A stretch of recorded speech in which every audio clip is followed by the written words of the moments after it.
Povo de Deus, seja muito bem-vindo. Eu desejo que você que está aí do outro lado esteja bem, em nome de Jesus Cristo. E hoje nós vamos meditar na palavra de Deus, a palavra que se encontra em Isaías 38 e o versículo é o 17. Mas antes de entrar na palavra de Deus, eu quero pedir que você deixe o seu like, se inscreva no canal, pode deixar o seu pedido de oração, pode deixar um comentário no vídeo, para que o YouTube entenda que esse conteúdo ele é relevante. É relevante, meu querido, porque é a palavra de Deus, né? E para quem não me conhece, meu nome é Jusileide Santos e sempre estou por aqui para anunciar essa palavra. E a palavra de Deus hoje que nós vamos meditar, ela fala que o profeta, que o rei Ezequias foi necessário para que ele tivesse paz, ele passasse por momentos de grande amargura. E talvez hoje você que se encontra aí do outro lado, que está assistindo esse vídeo, você esteja vivendo momentos de amargura na sua vida. Quem nunca passou, né? Muitas pessoas têm passado, outras ainda vão passar e faz parte, meu querido e minha querida, do processo muitas vezes, né? E Ezequias passou. A palavra do Senhor diz assim: eis que foi para a minha paz que tive eu grande amargura. Tu, porém, amaste a minha alma e a livraste da cova da corrupção, porque lançaste para trás de ti todos os meus pecados, né? A palavra de Deus, ela nos fala que o rei Ezequias, ele passou por uma grande enfermidade, né? E o Senhor Deus, certa vez, mandou que o profeta Isaías fosse até ele e levar uma mensagem. Aqui no 38, versículo 1, diz assim: naqueles dias Ezequias adoeceu de uma enfermidade mortal. Veio ter com ele o profeta Isaías, filho de Amós, e lhe disse: assim diz o Senhor, põe em ordem a tua casa, porque morrerás e não viverás. Então, meu querido e minha querida, quando a pessoa recebe um diagnóstico do médico, a pessoa chora e tudo, né? Mas aí ela vai recorrer a Deus, né? Só que aqui foi diferente. Ele recebeu o diagnóstico do próprio Deus, né? Que ele iria morrer e não iria viver. Que o tempo dele havia chegado ao fim.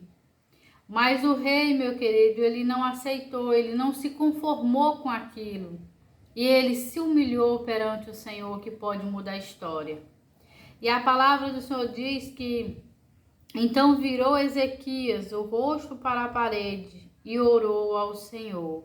E disse: lembra-te, Senhor, peço-te de que andei diante de ti com integridade, com fidelidade e com interesse de coração, e fiz o que era reto perante os teus olhos, e chorou muitíssimo. Então aqui o rei, quando ele ouviu a mensagem, ele não se levantou contra Deus, né? Mas ele se humilhou perante o Senhor. E o interessante, meu querido e minha querida, é que aqui tudo que ele lembrou ao Senhor foram coisas que ele havia feito, né? A gente vê que esse verbo sempre está no passado, né? Que eu andei, que eu fiz. Então, meu querido e minha querida, significa que ele não estava mais andando como Deus gostaria que ele estivesse. E quando a gente muitas vezes entra nessa fase de que tudo fica normal, que a pessoa vai se esquecendo dos mandamentos do Senhor, muitas vezes o Senhor permite algo para que a gente volte para a presença dele, né? E aqui o Senhor permitiu uma enfermidade mortal na vida dele. Eu não sei como está a sua situação, porque eu não lhe conheço, mas Jesus te conhece. E Ele quer falar com você através dessa palavra, né? Talvez hoje você esteja vivendo grande amargura na sua alma. Eu já passei por isso, meu querido e minha querida, né? Muitos momentos de amargura, muitos momentos ruins na minha vida. Mas o Senhor me deu vitória. Eu me voltei para o Senhor, pedi misericórdia ao Senhor. E o Senhor tem me dado graça, tem me dado alegria de estar na presença dele. E assim ele vai fazer com você, se você também fizer isso com ele, né? Se voltar para ele. Porque tudo que o Senhor permite na sua vida tem um propósito, nada é em vão, né? A palavra dele jamais é lançada vazia, sem voltar para Deus e fazer aquilo que ele quer. Quando ela é lançada, tem que fazer aquilo que Deus quer. Transformar, curar, libertar, mas ela não volta sem o efeito. E aqui a palavra do Senhor nos diz que ele lembrou o Senhor que tudo com a dor, com interesse de coração, como foi fiel, né? E chorou muitíssimo. E isso, meu querido e minha querida, a humildade, ela comove o coração de Deus, né?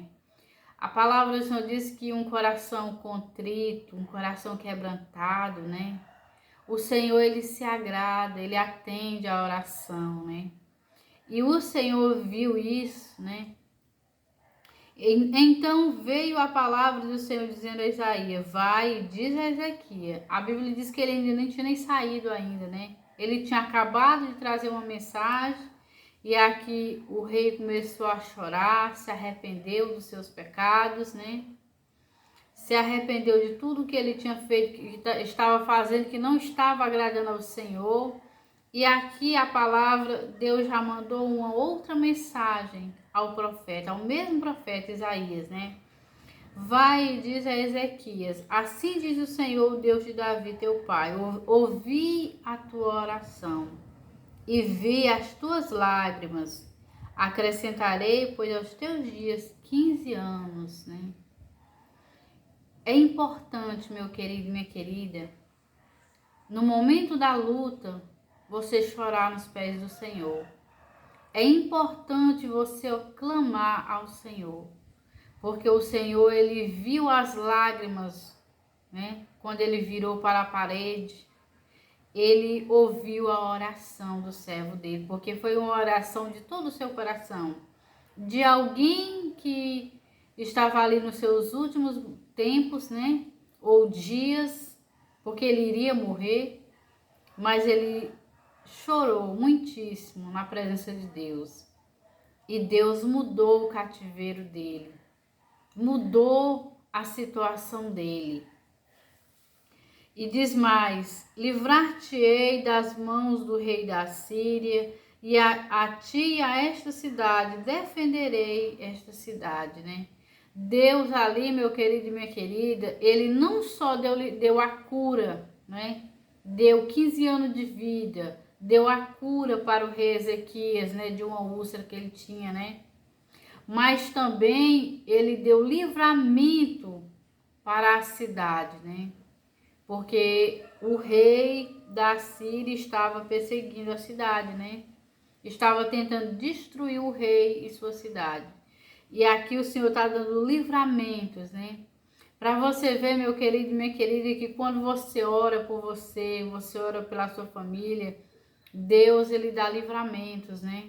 Ele dá livramento para você, para a tua casa, para o teu vizinho e até mesmo para a tua cidade. Porque Deus é grande. Ele faz mais do que aquilo que pedimos e pensamos. Ele faz muito mais, né? A tua oração pode alcançar muitas vidas, né? Então aqui a gente vê e diz mais, ser-te-á isto da parte do Senhor como sinal de que o Senhor cumprirá esta palavra que falou. Eis que farei retroceder 10 graus a sombra lançada pelo sol, declinante no relógio de Acais.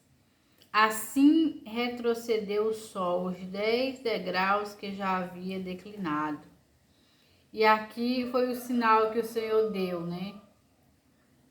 Então, meu querido e minha querida, é por isso que ele aqui, nesse cântico, né? Do versículo 17 do capítulo 38, que eu acabei de ler. É por isso que nesse cântico ele diz, esse que foi para a minha paz, né? Eu tive grande amargura.